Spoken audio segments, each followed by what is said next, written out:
Asalaamu calaykum waraxmatullahi taala wabarakaatuhu. Waxaan si gaar uga hadli doonaa oon si kooban u dul istaagi doonaa waxa la dhahaa vision boardka.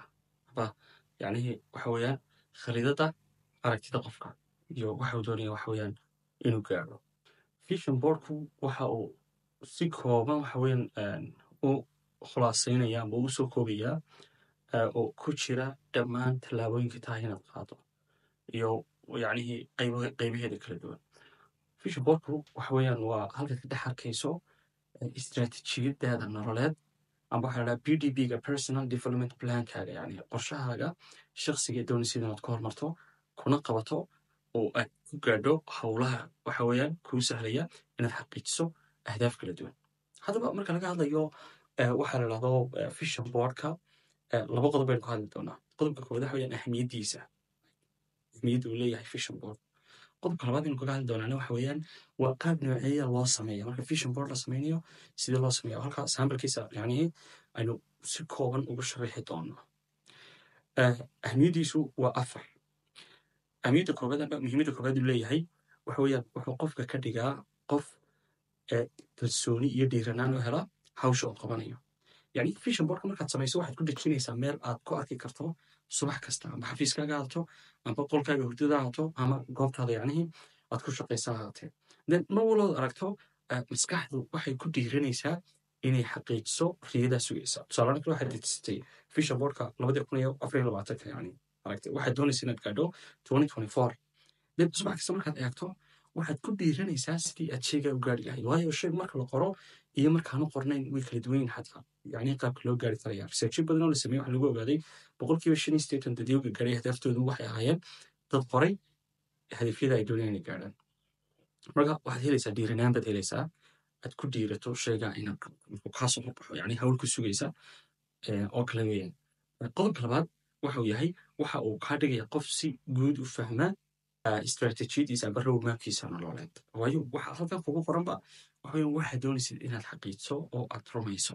Marka mar walbood eegto oo aad aragto oo aad dejiso oo mar walba wax ku caddaan karayaan yacni clear ku noqon karayaan waxba iskaga kaa dhex waxa weeyaan qasbi karay dadyo badan ama dhalinyaro badan dhibaatada haysta waa tan yacni waxaa isku qasmay fursadaha ay haystaan iyo sidii u gaari lahaayeen gaab weyn baa ka jira sababtoo ah may samaynin vision board.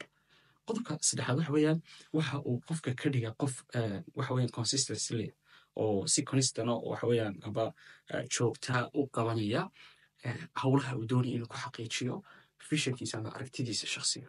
qodobka ugu dambeeya waxa weeyaan waxa uu qofka ka dhigaa qof dib u xisaabin karaya waxay tallaabooyin ku qaadayo waayo markaad eegto tiraahdo hadafka noocaasa waqtigii bil ka hor baan dejistay ma gaadhay laakiin haddaad gaadhay waxaad ka baranaysaa qaababkaad u gaadhay waxyaalihii ku sahlaya caadooyinkii iyo afkaartii iyo tallaabooyinkii ku sahlayay inaad samaysay xirfadihii.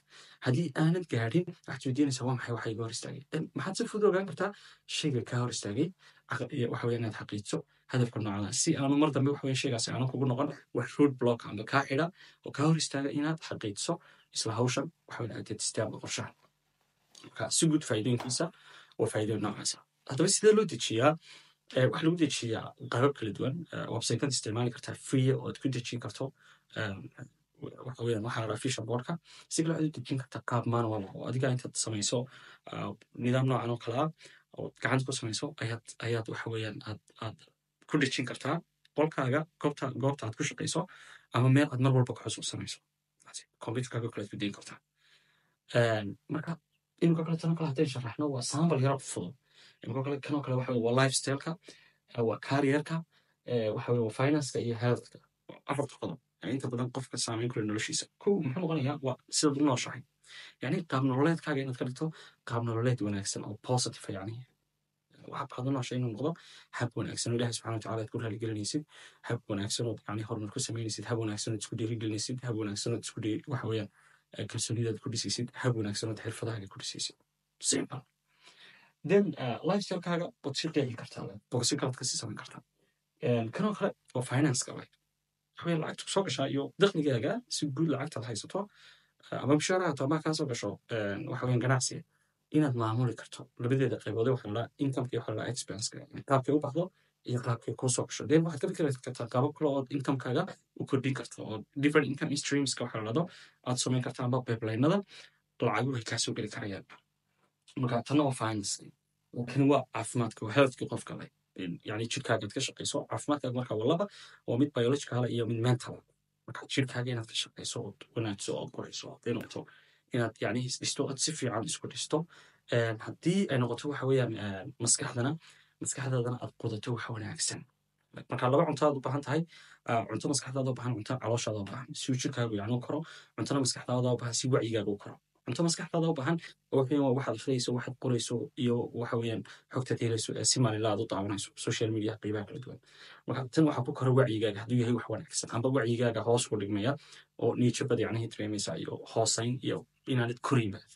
Haddii aanad korayna macnaheedu waxa weeyaan waad dhimanaysaa. That's it. Oo maxay tahay waxaad ka hadhaysaa tartankii nolosha. Qaybta labaadna waxa weeyaan waa biologically oo xagga jirka.